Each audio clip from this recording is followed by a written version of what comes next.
Correção monetária, indicadores de depreciação. Moeda. Olá, alunos! Sabemos que no início das atividades comerciais, os comerciantes faziam apenas a troca de mercadorias, procedimento que ficou conhecido como escambo. O dicionário Aurélio informa que escambo é a troca de mercadorias sem que haja uso de dinheiro.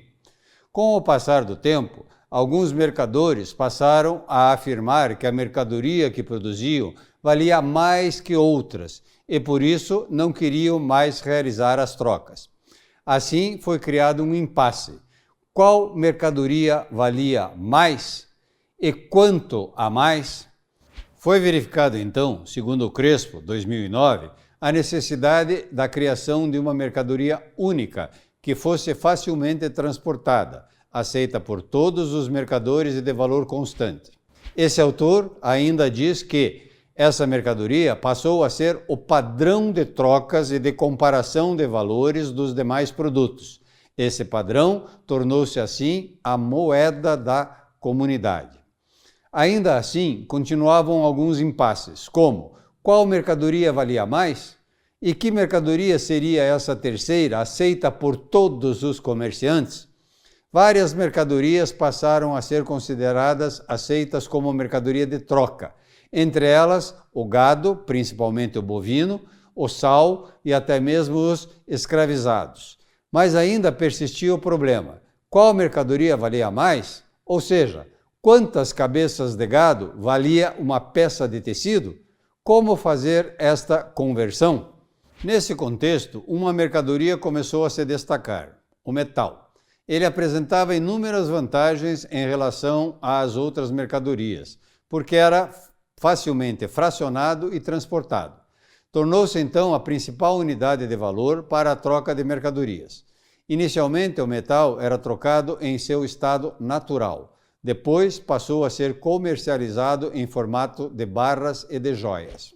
Crespo nos informa que chegou-se à conclusão que a melhor moeda seria o metal, de fácil transporte, grande durabilidade e que permitia a obtenção de pedaço para pagamentos menores. No século XVII a.C., foram cunhadas as primeiras moedas na forma como conhecemos atualmente, ou seja, no formato de pequenos círculos, com o seu valor exposto e perfeitamente definido, aparecendo com clareza o que atestava o seu valor. A cunhagem de moedas em ouro e prata manteve-se durante muitos séculos, sendo as peças garantidas por seu valor intrínseco, isto é, pelo valor comercial do metal utilizado na sua confecção. Assim, uma moeda na qual haviam sido utilizados 20 gramas de ouro era trocado por mercadorias deste mesmo valor. Durante muitos séculos, os países cunharam em ouro as suas moedas de maior valor, reservando a prata e o cobre para valores menores.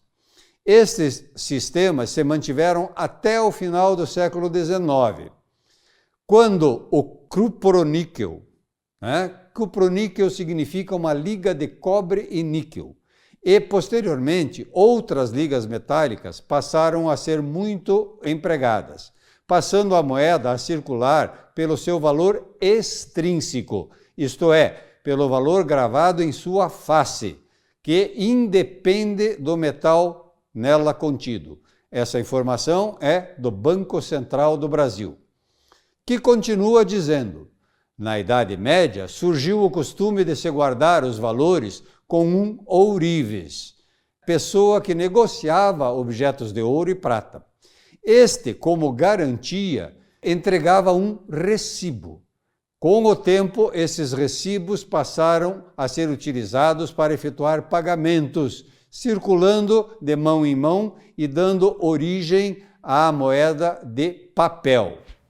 Originou-se assim o que conhecemos hoje como papel-moeda, que pode ser as cédulas e os cheques, instrumento de circulação da moeda bancária.